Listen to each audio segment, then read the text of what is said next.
Yo, dudes. Woke up out of the YouTube hibernation phase. What's up, dudes? So, yeah, we're here at the garage. Got a project we're working on. Well, I'm working on for our homie Dylan. If you don't remember Dylan, he endoed his truck last year. Kind of doing an eco paint job on it. Like, I guess, cost-effective paint job. We're not going too crazy, but doing something affordable, you know. Not everybody needs a show car paint job, so. But this is going to be pretty decent. Put a roof skin on it. Had to freaking cut the damn thing in half because it was too damn long. They got the wrong roof, so. In efforts to try to save money, I was like, I'll cut your damn roof in half. Warped it a little bit. Whatever, dude. At least you got a roof over your head, bro. So yeah, I'm going to do a time lapse of Dylan's truck. You're not going to see it until I'm done with this video. So. Or until I'm done with his truck. So I'm going to do a complete time lapse from start to finish of his truck. And should be interesting. I think it'd be pretty cool. I've never done anything like that. It's freaking beautiful out here. Corona's a thing, dude, which is kind of a bummer. Definitely been a little stressed out. Yeah, well, I think what's going to happen for this video is I'm going to freaking get the GoPro set up and keep chugging along on Dylan's truck here.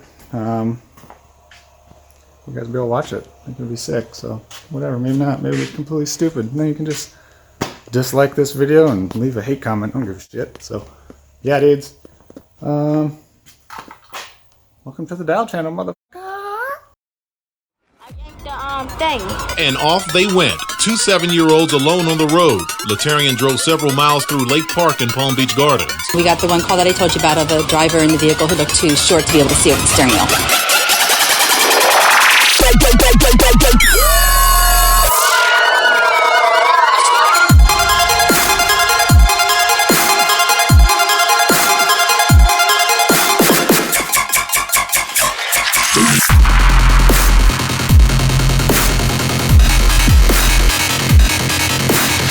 I want to whip his behind. That's what I want to do right there.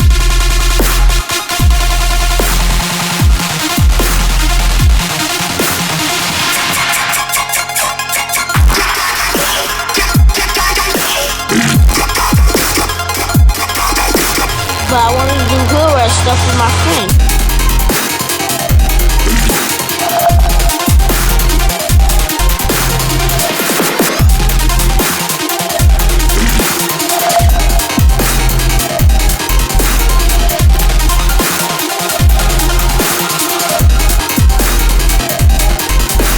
You don't think he should be punished for all of this? Just a little bit, no video games for a whole weekend.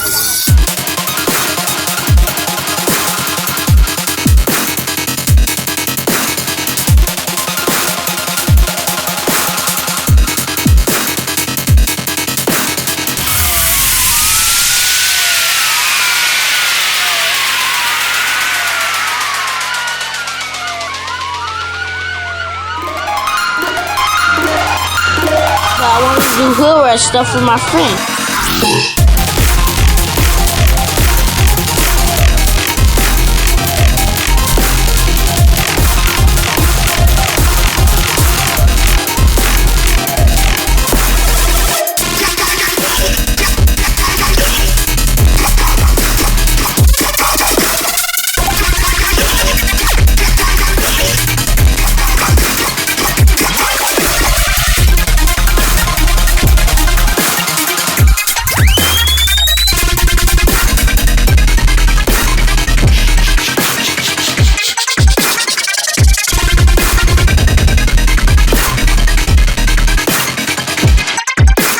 Are you sorry? You understand that now your grandma's going to have to pay to have those cars fixed because you hit those cars. Can my mom help her?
A mosh pit. Yeah, shawty bad, but she broken, she don't own shit. Mama asked me, son, when the trapping gon' quit. I been riding around through the city in my new bitch. Young nigga poppin' with a pocket full of cottage.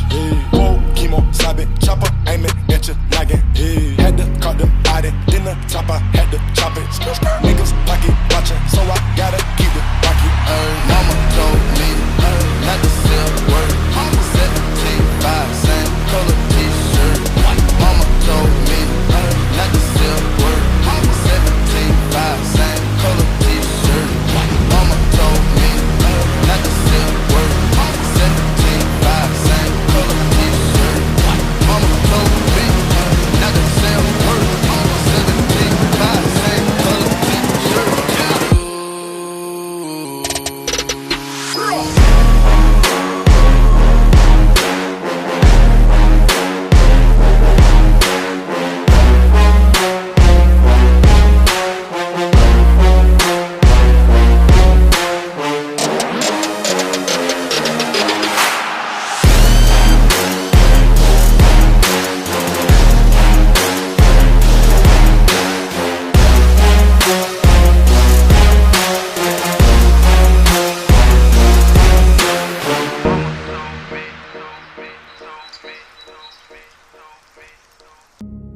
You write in the book, there is no faith and no courage and no sacrifice in doing what is expedient. What do you say to those viewers that don't pursue their dreams and are locked in their careers because they are too afraid to take risks and pursue something meaningful? Well, the first thing I would say is, well, you should be afraid of taking risks and pursuing something meaningful. But you should be more afraid of staying where you are if it's making you miserable. You're paying a price by sitting there being miserable. You might say, well, the devil I know is better than the one I don't. It's like, don't be so sure of that. The clock is ticking. Yeah, and if you're miserable in your job now and you change nothing, in 5 years, you'll be much more miserable and you'll be a lot older. But isn't it a luxury to pursue what is meaningful? Our viewers have mortgages, they have children, they have payments and loans. It's a luxury to pursue because we lack the resources. Well, I don't remember now, I'm not talking about what makes you happy. It's a luxury to pursue what makes you happy. It's a moral obligation to pursue what you find meaningful. And that doesn't mean it's easy. It might require sacrifice. If you need to change your job too, let's say you have a family and children and a mortgage, you have responsibilities. You've already picked up those responsibilities. You don't just get to walk away scot-free and say, well, I don't like my job, I quit. That's no strategy. But what you might have to do is you think, well, this job is killing my soul. All right, so what do I have to do about that? Well, I have to look for another job. Well, no one wants to hire me. It's like, okay, maybe you need to educate yourself more. Maybe you need to update your curriculum vitae, your resume. Maybe you need to overcome your fear of being interviewed. Maybe you need to sharpen your social skills. Like, you have to think about these things strategically. If you're going to switch careers, you have to do it like an intelligent, responsible person. That might take you a couple of years of effort to do properly. We're built for struggle, us human beings. We're built to contend with the world. We're built to contend with reality. You want a challenge, and the best way that you can take on a challenge, because a challenge fortifies you. So you don't want to be secure, you want to be strong. And you get strong by taking on optimal challenges. And so you lay out your destiny in the world, and you take the slings and arrows of fate, and you make yourself stronger while you're doing so. And you might fail, and fortune might do you in, but it's your best bet. And you know, people have extracted unbelievable successes out of catastrophic failures. And so, and I'm not saying that in a naive way. I know perfectly well what happens to people. You know, you're doing fine in life and then you get cancer, and then 6 months later you're dead. And all the heroism in the world isn't going to save you at that point. But that's not the point. That's not the point. Life is bounded by mortality. But that doesn't mean that you don't get out there and contend, and you develop by contending, and you minimize the net amount of suffering in the world. And that's something, man. That's something to do.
Alright dudes, we got her all finished up.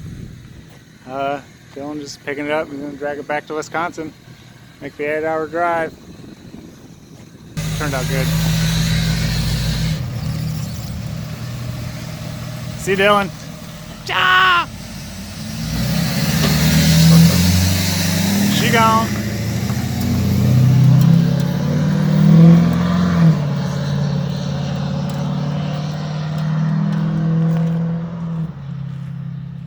Just like that. If you guys need any work done, hit me up, man. I'll be working out of the garage for a little while here during this coronavirus storm. So if you guys need anything done, let me know. Cheers, dudes. Cheers.